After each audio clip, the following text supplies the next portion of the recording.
कायनात जूं सभु शयूं अल्लाह संहिंजे हुकुम सां पैदा थियूं आहिनि, पर कुझु अहिड़ियूं ॻाल्हियूं, कुझु अहिड़ा राज़ आहिनि जेके सिर्फ़ु ख़ुदा ई ॼाणे थो, पर इंसान हुन राज़ खे ॻोल्हण जी कोशिश कंदो रहंदो आहे। हिन दुनिया ते इंसाननि में मर्द ऐं औरत पैदा कयाईं। अॼु असां ॻाल्हि कंदासीं उन्ही मर्द ऐं औरत मां पैदा थींदड़ टीं जिन्स, जंहिंखे असीं खदड़ो फ़क़ीर बि चवंदा आहियूं। उर्दूअ में ख्वाजा सरा, हिजड़ा, कई अहिड़ा लफ़्ज़ आहिनि। कुझु इज़त भरिया लफ़्ज़ आहिनि त के नफ़रत भरिया लफ़्ज़।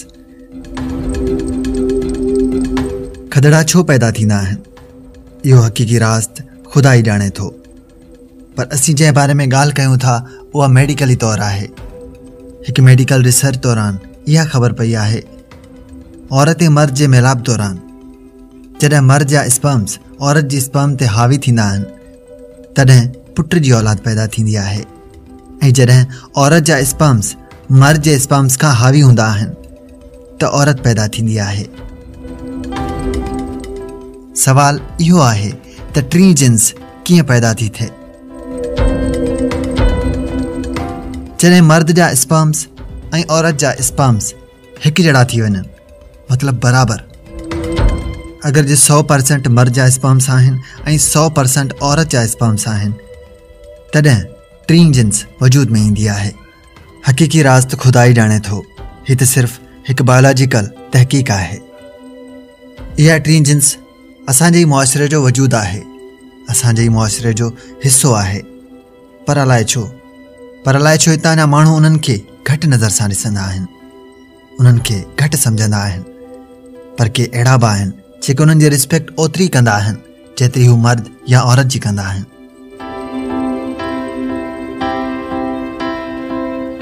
खदड़े फ़क़ीरनि जूं बि ॿ जिन्सूं हूंदियूं आहिनि।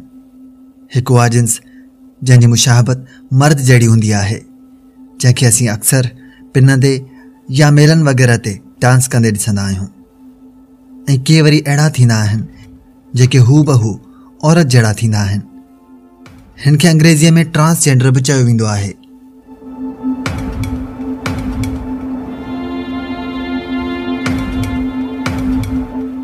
हिन टी जिन्स सां पाकिस्तान में तमामु घणी बेवाजिबी कई वञे थी। हिननि जा हुकूक पामाल कया था वञनि। पंजाब ऐं KPK में कई अहिड़ा खदड़ा फ़क़ीर जिन खे क़त्ल कयो वियो।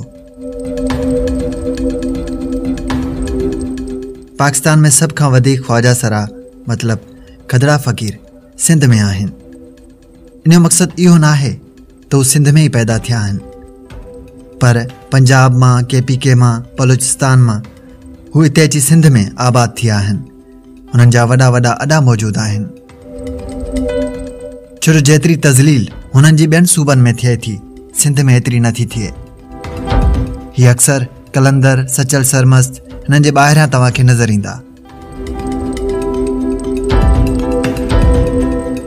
हीअ बि असांजे मुआशिरे जा उहे फ़र्द आहिनि जिन्हनि खे असीं छॾे ॾींदा आहियूं।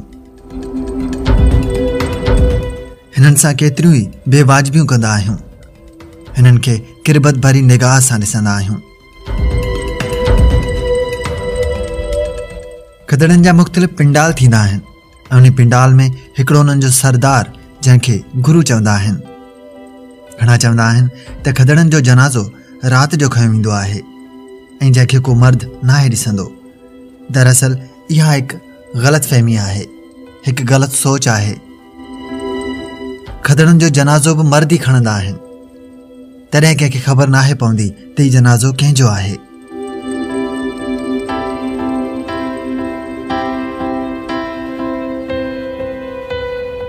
घणा माण्हू सोचींदा आहिनि त खदड़नि जी पिट खां बचिजे, पर ॿी नज़र सां ॾिठो वञे त ख़ुदा मर्द ऐं औरत खां हिकु अलॻि जिन्स पैदा कई आहे, जंहिंखे हिन दुनिया में ओतिरा हुकूक हासिल न आहिनि, पर ख़ुदा जी नज़र में सभु हिकु जहिड़ा आहिनि, ऐं ख़ुदा जो फ़रमान आहे त सभिनी जा हुकूक बराबरि आहिनि।